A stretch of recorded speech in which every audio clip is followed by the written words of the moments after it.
আজকের আলোচনার বিষয় কিভাবে আমরা আমাদের নিজেদের অ্যাট্রাকটিভ পার্সোনালিটি তৈরি করব, আমাদেরকে একটা আদর্শ মানুষ হিসেবে সমাজে প্রতিষ্ঠা করব। প্রচলিত একটা কথা আছে, जो देखता है वही बिकता है। এটা একটা প্রচলিত কথা, এটা বাস্তব কথা যে আমরা কোনো মানুষ সম্পর্কে যে ধারণাগুলো করি কীভাবে করি, তার সম্পর্কে যে ধারণাটা করছি তাকে দেখে তো, তার পোশাক আশাক, কথা বলার ধরন ইত্যাদিতে। কারণ তার ব্যাংক ব্যালেন্স সম্পর্কে আমরা জানি না, পরিবারে অশান্তি হয় কি না জানি না, তাদের ভেতরে কোনো লোনে জর্জরিত আছে কি না জানি না, তারপরে একটা আইডিয়া তাদের সম্পর্কে আমাদের মধ্যে থাকে। কেন থাকে? সে যেভাবে শো আপ করে, প্রথমে দর্শনধারী তারপর গুণ বিচারী। প্রথমে তাকে দেখলাম, যখন তার সঙ্গে গভীরভাবে মিশবো তখন বুঝতে পারবো। ফার্স্ট ইমপ্রেশনটা তারা সবসময় একটা অ্যাট্রাকটিভ করে। আপনাকেও করতে হবে। জীবনে যদি বড় হতে চান, সফল হতে চান, ধনী হতে চান, বন্ধুত্ব তৈরি করতে চান, প্রতিপত্তি তৈরি করতে চান, আপনাকে অ্যাট্রাকটিভ পার্সোনালিটি তৈরি করতে হবে। ইয়েস, এবং সেটা সম্ভব। কীভাবে সম্ভব? আজকের এই পয়েন্টগুলো আপনি মেনে চলুন 3 মাস, তাহলে দেখুন আপনার জীবনের পরিবর্তনটা আপনি বুঝতে পারবেন। আপনারা অনেকে দেখেছেন কোনো একটা অনুষ্ঠানে, কোনো একটা সভায় বা কোনো একটা সমিতিতে যখন মিটিং মিছিল হচ্ছে, আলোচনা সভা হচ্ছে, তখন একদল মানুষ সামনে চেয়ার ফাঁকা থাকা সত্ত্বেও পেছন দিকে গিয়ে বসছে। কেন? লজ্জা। নিজেকে গুটিয়ে রাখছে শাবকের মতো। পার্সোনালিটি গ্রোথ করতে গেলে এটা হবে না। নিজের উপস্থিতিকে সবার সামনে তুলে আনতে হবে, সবার সামনে তুলে আনতে হবে। কেন মানুষ আপনাকে চিনবে? কেন চিনবে? আপনার পরিচয় আপনাকে তৈরি করতে হবে, তারপরে না মানুষ আপনাকে চিনবে। অন্যের কথা ভালোভাবে শুনুন। একজন মানুষ যখন কোনো কথা বলছে, তখন আপনি তার কথাটা ভালোভাবে, পূর্ণভাবে শুনুন। হ্যাঁ, মেবি সে হয়তো বেশি বকবক করছে, তার কথা শুনতে আপনার ভালো লাগছে না, তবু আপনাকে শুনতে হবে। যখন কোনো ব্যক্তি অন্য দিক থেকে কথা বলছে, তখন তার দিকে তাকিয়ে থাকুন, তার চোখের দিকে তাকান। কেন? আপনি যদি তার দিকে লক্ষ্য না করে এদিক ওদিক তাকাতে থাকেন, তাহলে পরে সে মনে করবে যে আপনি তার কথা শুনছেন না, আপনি বিরক্ত বোধ করছেন। সে তখন আর কমফোর্টলি আপনাকে সমস্ত কথা খুলে বলবে না। আপনি বুঝতে পারবেন, ভালো শ্রোতা হতে হবে বাস। যদি আপনি চান নিজেকে মেলে ধরতে, বন্ধুত্ব করতে, তার কথাগুলো মনোযোগের সঙ্গে শুনুন। যখন আপনার বলার সময় আসবে তখন আপনি বলবেন। অর্ধেকটা কথা শুনে মাঝখানে পা ভরে দেবেন না, এটা অনেকের স্বভাব আছে। সে একটা বাক্য শেষ করলো না, ওই বাক্যটা আপনি মাঝখান থেকে কথা বলে দিলেন। এতে কি বন্ধুত্ব বাড়বে? এতে কি তার মনের আশাটা পূর্ণ হলো?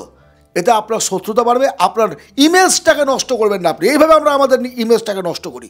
তৃতীয় হচ্ছে, যে পয়েন্টটা আমি একটা টাচ দিয়েছি আপনাকে, চোখের দিকে তাকিয়ে কথা বলুন। ইয়েস, যখন কারোর সঙ্গে কথা বলবেন, ঘাড় ঘুরিয়ে কথা বলবেন না, তার চোখের দিকে তাকিয়ে কথা বলুন। আর কথা হচ্ছে, সুন্দরী মেয়েটা আছে সামনে, আমার উল্টো দিকে, আমি স্যার চোখের দিকে তাকিয়ে কথা বলুক লজ্জা, বা সে মেয়েটা ভাববে আমার দিকে তাকিয়ে ফ্যাল করে তাকাচ্ছে। এটাও আমাদের কিউরিয়াসিটি আসতে পারে, বেবি আসতে পারে বস। সেই জন্য রেক্ট্যাঙ্গেলে বলা হয়েছে, এই যে দেখছেন আপনি, এই দুটো পয়েন্ট, দুটো চোখ অ্যান্ড নাক, এই 2 চোখ এবং নাকের দিকে তাকান। আপনার পুরো পরিপূর্ণরূপে সবসময় একটা চোখের দিকে তাকিয়ে কথা বলুন না। আপনি আপনার দৃষ্টি ঘোরান। কোথায় ঘোরাবেন? একেবারে 90 ডিগ্রি অ্যাঙ্গেলে নয়। আপনি আপনার দৃষ্টিটা তার 2 চোখের মধ্যে রাখুন, অথবা তার নাকের দিকে তাকান, এও কথা বলুন। দৃষ্টি সবসময় তার দিকে রাখুন, তার মুখের দিকে তাকিয়ে কথা বলুন।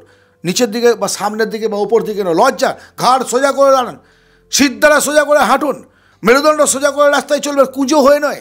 সোজা হয়ে বসুন, সোজা হয়ে কাজ করুন, সোজা হয়ে চলুন, দ্রুততা রাখবেন না। আর অনেককে দেখেছে রাস্তায় চলছে, ব্যাগ যে ঝাড়টা ছুটছে, একদম ট্রেন ধরে বাস্তবে লোকে কী মনে করবে? এত ব্যস্ত লোকটা, প্রচণ্ড ব্যস্ত। এত ব্যস্ততা কিছু নাই। সফল মানুষ হতে গেলে সফল মানুষের কায়দা আপনাকে রপ্ত করতে হবে। ধীরে সুস্থে চলুন, ধীরে চলুন। মানুষ মনে হয় একটা ফ্রিডম আছে এর মধ্যে, আপনি দেখেই মনে করবে এবং তাড়াহুড়ো নেই, মানে লোকটা একটা বেশ গ্রেট ম্যান, তার মধ্যে ফ্রিডম আছে, অর্থনৈতিক ফ্রিডম আছে, শান্তি আছে, সংসার সব কিছু আছে, অফিস ভালো চাকরি করে, একটা ইমপ্রেশন। যখন কোনো আলোচনা সভা চলবে, তখন আপনাকেও কথোপকথনের মধ্যে, যে কথোপকথন চলছে তার মধ্যে অংশ নিতে হবে। আমি একজন মানুষকে দেখেছি, কয়েকজন মানুষকে দেখেছি, কথা চলছে, টিকটিক করে মাথা নাচ, বাহ চমৎকার, আপনি শুনেই গেলেন, কিছু বলছেন না। মাঝে মাঝে আপনাকেও কথা বলতে হবে। হ্যাঁ, কথার মাঝখানে নয়, কিন্তু আপনাকেও আপনার ওপিনিয়ন জানাতে হবে। তাহলে কী হবে? তারা ভাববে যে না, এই অংশের মধ্যে, এই আলোচনা সভার মধ্যে আপনার একটা অস্তিত্ব আছে। আর যদি আপনি কিছুই না বলেন, শুধু কর্ণগোচর করতে থাকেন, কানে শুনতে থাকেন, তাহলে তারা ভাববে এ একটা নির্বোধ লোক, কিছুই বোঝে না। সুতরাং কোনো কথা বলার, আর এই যে কিছু বলতে গেলে আপনাকে পারিপার্শ্বিকতার সম্পর্কে কিছুটা নলেজ রাখতে হবে।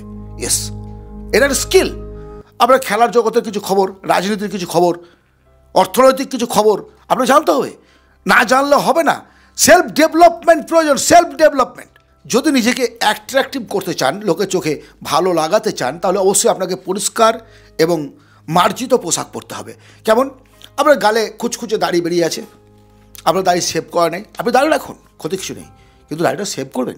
একমুখ দাড়ি, গোপের কোনো শেপ সাইজ নেই, আপনার পোশাক আশাকগুলো নোংরা, এই সমস্ত করে কোনো পরিবেশে গেলে আপনি অ্যাট্রাকটিভ হতে পারবেন না। নিজেকে পরিষ্কার পরিচ্ছন্ন রাখুন, দাঁড়িয়ে রাখুন, কিন্তু সেভ করে রাখুন, পোশাক মার্জিত পড়ুন। পোশাকের ব্যাপারে খুব কনসাস থাকতে হয়। দেখুন, আমরা অনেকেই জানি এবং লক্ষ্যও করি, কোনো মানুষকে যখন আপনার সামনে আসবে দেখবেন আপনি যে তার পায়ের দিকে প্রথমে তাকাই আমরা, কি চপ্পলটা জুতোটা কেমন পড়ে আছে, ফার্স্ট ইমপ্রেশন দেখুন। শু, জামা প্যান্টগুলোর ক্ষেত্রেও তাই। আপনি এর পোশাকের আপনার খেয়াল রাখতে হবে কি, আপনি মরা বাড়িতে যে পোশাক পরে যাবেন, নিশ্চয়ই বিয়ে বাড়িতে নয়, আবার বিয়ে বাড়ির ঝাঁচকচকে পোশাক পরে মরা বাড়িও যাবেন না। আপনাকে খেয়াল রাখতে হবে, পোশাক খুব গুরুত্বপূর্ণ।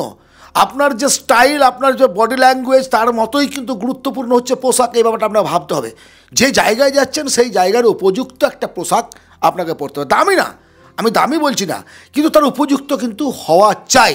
আপনি হাফ প্যান্ট পরে বিয়ে বাড়িতে ভোজ খেতে যেতে পারেন না, বা আপনি একদম টাই কোটফোট লাগিয়ে মরা বাড়ি যেতে পারেন না। খেয়াল রাখবেন, পোশাক এবং চেহারার মধ্যে মার্জিত ব্যবহার রাখুন। আরেকটা কথা সবশেষে বলবো, যদি নিজের ইমপ্রেশনটাকে ঠিক রাখতে চান, অ্যাট্রাকটিভ হতে চান, নিজের হিউম্যানিটি, মনুষ্যত্ব বোধটাকে জাগান, নিজে একটু ভালো মানুষ হওয়ার চেষ্টা করুন, অন্যকে ভালোবাসুন, অন্যের বিপদে পাশে দাঁড়ান। সমস্যা দেখবেন না, সমস্যা সমাধানের চেষ্টা করুন। মানুষকে ভালোবাসতে শিখুন, মানুষের কথা শুনুন, তার পাশে যতটা সম্ভব অর্থনৈতিক দিক থেকে, শারীরিক দিক থেকে, মানসিক দিক থেকে হেল্প করুন। দেখবেন আপনার অবর্তমানেও তারা আপনাকে মনে রাখবে। এটা জীবন। আপনি রাত্রিবেলা বাড়িতে যখন ঘুমোচ্ছেন, তখন আপনার সম্পর্কে অন্যরা কী ভাবছে, এটাই হচ্ছেন আপনি। এই আপনার উপস্থিতিটাকে সেইভাবে তাদের সামনে তুলে ধরার দায়িত্ব অন্য কারো নয়, আপনার। কেন? দেখুন, আমাদের জন্ম অন্য কেউ দিয়েছে, আপনিও জানেন, আমিও জানি। আমাদের নাম অন্য কেউ দিয়েছে, আমাকে কাজ দিয়েছে অন্য কেউ, কোনো শিক্ষক আমাকে পড়িয়েছে। আমাদের কিচ্ছু নয়, কি আছে জানেন? কর্ম। আমাদের পরিচয় শুধু একটাই, কর্ম। আপনি যেমন কর্ম করে যাবেন, তেমন পরিচয় আপনি রেখে যাবেন। আজকে আমরা কাজী নজরুল ইসলামকে, রবীন্দ্রনাথ ঠাকুরকে, নেতাজি সুভাষচন্দ্র বোসকে, আমরা বিনয় বাদল দীনেশকে মনে রেখেছি, আমরা মনে রেখেছি সূর্য সেনকে, আমরা মনে রেখেছি মহাত্মা গান্ধীকে। কেন মনে রেখেছি? নেলসন ম্যান্ডেলা আমরা দেখিনি, আমাদের ভারতীয় নন, তারপরে মনে রেখেছি। কেন রেখেছি?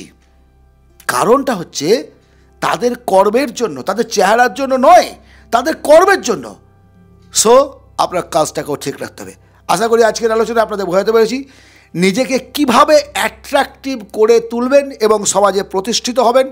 যদি আলোচনাটি ভালো লাগে, অনুরোধ করব একটা লাইক এবং সাবস্ক্রাইব করার জন্য, শেয়ার করার জন্য বন্ধুবান্ধবদের মধ্যে। পার্সোনালিটি ডেভেলপমেন্ট যতটা হবে বাঙালিদের মধ্যে, বাঙালি তত এগিয়ে যাবে বলে আমি বিশ্বাস করি। এবং আসুন সকলে মিলে আমরা আমাদের বাংলাকে এগিয়ে নিয়ে যাই। ভালো থাকবেন। পরবর্তী ভিডিওতে আবার কথা হবে। ধন্যবাদ।